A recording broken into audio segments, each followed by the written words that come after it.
Hello students, जो ये आज की वीडियो है इसमें हम 12th क्लास में इस साल सिलेबस में ऐड हुए कुछ न्यू टॉपिक्स के बारे में देखेंगे, जिनमें मेनली हमने दो टॉपिक कवर करे हैं। एक है CIS Commonwealth of independent states और दूसरा है अरब स्प्रिंग। इन दोनों टॉपिक्स को हम बहुत ज्यादा डिटेल में देखेंगे। सबसे पहला जो है हमारा सीआईएस। इस सीआईएस की अगर हम बात करें तो उसका मतलब है कॉमनवेल्थ ऑफ इंडिपेंडेंट स्टेट, स्वतंत्र राष्ट्रों का राष्ट्रकुल। इसकी स्थापना बेसिकली 8 दिसंबर 1991 को हुई थी। और इसका जो समझौता है, मतलब जिसके नाम से स्थापित हुआ, उसको मिस्क समझौते या बेलारूस समझौते के नाम से जाना जाता है। देखिए बेसिकली हुआ क्या कि 1990 की शॉक थेरेपी के बाद ये तो कंफर्म हो गया था कि जो सोवियत ग्रुप है वो खत्म होने वाला है। अब ये चीज थी कि समाजवादी आदर्शों को आगे कौन बढ़ाएगा। तो उन आदर्शों को आगे कैरी फॉरवर्ड करने के लिए क्या बनाया गया, सीआईएस। और सीआईएस जो है जब 8 दिसंबर 1991 को बनाया गया, तो उसके बाद जो यूएसएसआर था उसकी जो समाप्ति की घोषणा थी वो बेसिकली मात्र एक औपचारिकता बनकर रह गई थी। तो इसीलिए जो पुराने यूएसएसआर के सदस्य थे उन्हीं देशों के द्वारा इसकी स्थापना की गई, जैसे रूस, यूक्रेन, बेलारूस, ये सब।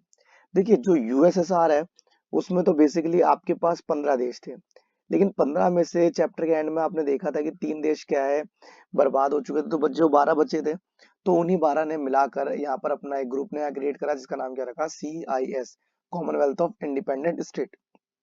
अब जब इसके उद्देश्यों की बात करते हो बनाया क्यों गया, तो पहली चीज क्या आती है कि सभी स्तरों पर सेम वही समाजवादी तरीके से आर्थिक, राजनीतिक और सांस्कृतिक तालमेल को और सहयोग को बढ़ाया जाए, जैसे समाजवाद में होता था। दूसरा, तेज गति से आर्थिक विकास किया जाए, रैपिड इकोनॉमिक ग्रोथ पे ध्यान दिया जाए और अंतर्राष्ट्रीय स्तर पर शांति स्थापना की जाए। और ये खास तौर पर अंतर्राष्ट्रीय संस्थाओं के सम्मान के लिए भी बनाया गया था। अब उसके अलावा आगे देखें इसमें, तो बेसिकली हमारे पास यहाँ पर टोटल 12 देश हैं। 12 में से देखिए 2 देश तो ऐसे थे जो पर्यवेक्षक थे और एक एसोसिएट नेशन था। आप ये कह सकते हो कि 3 देश ऐसे थे जो ऑलमोस्ट टेस्टिंग पे थे। और बाकी देश इसमें क्या क्या देखेंगे आप, बेलारूस देखोगे, मोल्दोवा देखोगे, यूक्रेन है, रशिया है, कजाकिस्तान है। देखिए यहाँ पर एक इंपॉर्टेंट क्वेश्चन है रशिया और यूक्रेन को लेकर। पहली बात तो इन दोनों के बीच में लड़ाई चल रही है। तो यहाँ पर एक ऐसा पूछा जाता है क्वेश्चन कि वर्तमान में ऐसा कौन सा ग्रुप है जिसके दोनों ही मेंबर हैं वर्तमान के। देखिए जब यूएसएसआर की बात करोगे तो यूएसएसआर में भी दोनों थे, लेकिन यूएसएसआर 1991 में खत्म हो गया। लेकिन आज के टाइम में सीआईएस इकलौता ऐसा ग्रुप है जहां पर रशिया, यूक्रेन दोनों एज अ मेंबर काम कर रहे थे। इसके अलावा किर्गिस्तान है, उज्बेकिस्तान है, तजाकिस्तान है, तुर्कमेनिस्तान, अजरबैजान और अर्मेनिया, ये सारे सदस्य देश हैं सीआईएस के। इसके अलावा अगर आप इसकी बनावट की बात करते हैं, तो बनावट देखिए इसकी 6 अलग अलग ग्रुप बनाए गए हैं। 6 अलग अलग ग्रुप्स की बात आप करोगे तो राष्ट्रीय अध्यक्षों की परिषद है। देखिए राष्ट्रीय अध्यक्ष का मतलब क्या है, इस ग्रुप में ये कुछ देश जो है इनमें से हो सकता है, जैसे रशिया है, यहाँ की सारी पावर प्रेसिडेंट के हाथ में है। कुछ देश ऐसे हैं जैसे तुर्कमेनिस्तान, यहाँ की जो पावर है पीएम के हाथ में है। तो ये देश के अलग अलग प्रमुख होते हैं। तो ऐसे जो राष्ट्रीय अध्यक्ष होगा, जो आपके देश का प्रमुख होगा, उन लोगों का एक ग्रुप अलग है। परिषद का मतलब किससे है, अलग अलग ग्रुप से है। तो एक ग्रुप किसका हो गया, जो भी आपके देश का प्रमुख है। दूसरी तरफ एक ग्रुप किसका, सरकार के मुखिया का, जो हेड ऑफ द गवर्नमेंट है, जो हमेशा कौन होगा, पीएम।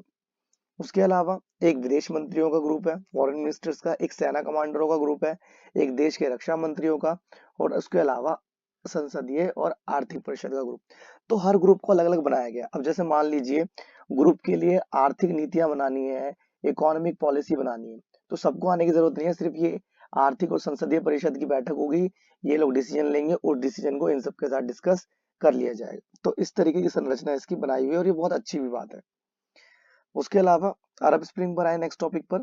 तो अरब स्प्रिंग देखिए, पहली बात तो ये एक विरोध की श्रृंखला है जो सरकार विरोधी हुए। अब ये जो सरकार विरोध है जितने भी, ये सब स्टार्ट हुए थे 2010 में। देखिए बेसिकली हुआ क्या 2010 में कि 18 दिसंबर 2010 को मोहम्मद बऊजीजी नाम का एक व्यक्ति, उसने आत्मदाह कर लिया। क्यों? क्योंकि वो एक फ्रूट सेलर था और उसके करप्शन का हिस्सा बन रहा था।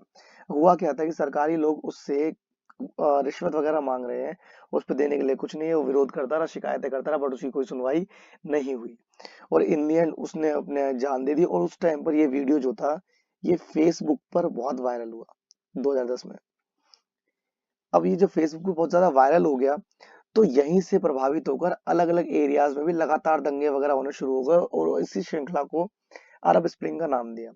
और सरकार के विरोध जो भी प्रदर्शन हो रहे थे, वो आंदोलन, दंगे, हड़ताल, शस्त्र संघर्ष तक का सहारा ले रहे थे। और इसकी जो शुरुआत थी यानी मोहम्मद बoujizi की जो आत्मदाह थी वो ट्यूनीशिया से हुई और अरब स्प्रिंग की शुरुआत भी ट्यूनीशिया से। और इस अरब स्प्रिंग को हम जैस्मिन क्रांति के नाम से भी जानते हैं। देखिए आपके सिलेबस में दो क्रांति है, एक अरब स्प्रिंग जो किससे संबंधित है बेसिकली जैस्मिन क्रांति से, और दूसरा आता है एक आपका अफगान संकट। और अफगान संकट का जो संबंध है वो रहता है आपका सार क्रांति से। तो दो क्रांतियां दो अलग अलग घटनाओं से संबंधित है। उसके अलावा आगे बात करें तो जैसे कि बताया 18 दिसंबर 2010 को मोहम्मद बoujizi नाम के व्यक्ति ने आत्मदाह कर ली और इसी के साथ अरब स्प्रिंग शुरू हो गया। और इसकी मृत्यु ने सभी को क्या है एकीकृत कर दिया, यूनिट कर दिया। देखिए ये व्यक्ति ऐसा था और ये व्यक्ति जब आत्मदाह इसने कर ली तो ऐसा कुछ हो गया और ये हायर ऑफिशियल्स इससे मिलने आए थे। और इसकी घटना का इम्पैक्ट पूरे मिडिल ईस्ट में पड़ा, जैसे Syria, Bahrain, Iraq, Sudan, Kuwait, Morocco, Saudi Arab, फिलिस्तीन, ओमान, इजराइल तक हुआ। इन सब एरियाज में फैल गया। अब अगर आप देखोगे तो कुछ इस तरीके के इमेजेस है, लाइक लोग विरोध कर रहे हैं अपने अपने सरकारों का। यहाँ पर जितने भी लोग हैं सारे के सारे अपनी सरकारों का विरोध करने के लिए इकट्ठा हुए। उसके अलावा ये इनकी ज्योग्राफिकल लोकेशन की मैप में देखिए, ये हमारा एशिया पड़ता है।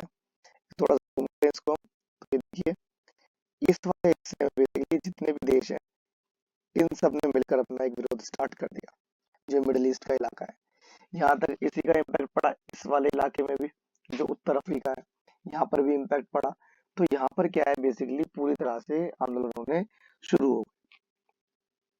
उसके अलावा अगर आप इसके इम्पोर्टेंस की बात करते हो तो इम्पोर्टेंस में क्या है देखिए, इम्पोर्टेंस पूछे, सिग्निफिकेंस पूछे या आउटकम्स पूछे यानी महत्व, प्रासंगिकता, परिणाम पूछे, सबका मतलब सेम है। जितने भी देश में अरब स्प्रिंग से प्रभावित हुए उन सब में जहां जहां तानाशाही सरकारें थी वो सारी खत्म हुई। उसके अलावा सब जो प्रभावित देश थे जहां तानाशाही सरकारें नहीं है वहां पर एक सुधारात्मक दृष्टिकोण अपनाया गया कि क्यों ना हम चीजों को बदले। और ट्यूनीशिया जहां से सब कुछ शुरू हुआ वहां पे जो बेन अली था राष्ट्रपति और यमन का शाह अली अब्दुल्ला, इनका तख्ता पलट हो गया, इनकी सरकारें चली गई। कुवैत, लेबनान, ओमान, बहरीन इन सब में थोड़ा बहुत प्रशासनिक सुधार हुआ, ठीक है, एडमिनिस्ट्रेटिव रिफॉर्म्स हुए।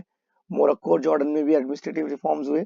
और कुछ देश ऐसे हैं जैसे लीबिया वगैरह, वहां पर तो पूरा का पूरा संविधान बदला गया, संवैधानिक सुधार हुए।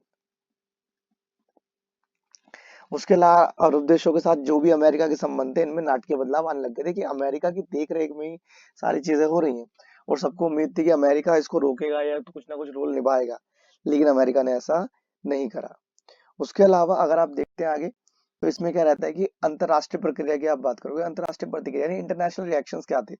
सबसे पहले चीज कि जो जो विकसित देश थे उन जैसे फ्रांस हो गया, ब्रिटेन हो गया, अमेरिका हो गया, इन सब ने नाम मात्र की प्रतिक्रिया दी कि जैसे रोड पे कोई गिर गया हो, ओ गिर गया, लग गई, इस टाइप की बस। उसके अलावा इस्लामिक क्षेत्रों की तुलना में अमेरिका में तीसरी लहर से की गई, यानी जितनी भी अरब स्प्रिंग है इसकी कंपैरिजन किससे है, अमेरिका में लोकतंत्र की तीसरी लहर से। चीज याद रखिएगा, कथन और कारण और एमसीक्यू में भी रहता है। और आईएमएफ जो है, आईएमएफ के लिए चिंता का विषय था कच्चे तेल की आपूर्ति की वजह। देखिए मध्य एशिया के देश जो है, मिडिल ईस्ट के जो देश है, ये बेसिकली क्या है, कच्चे तेल का भंडार है। यहाँ पर कोई भी कलेश होता है कच्चे तेल की कीमतें बढ़ती हैं और आईएमएफ को इसकी दिक्कत थी, कच्चे तेल की कीमतें बढ़ गई, महंगाई हो जाएगी। और इसी से प्रभावित होकर यूएनओ ने क्या करा, लोकतंत्र को मूलभूत मानव अधिकार बता दिया, ये बेसिक ह्यूमन राइट है, ये सबको मिलना चाहिए। मुझे लगता है आपको छोटा सा समझ आया होगा।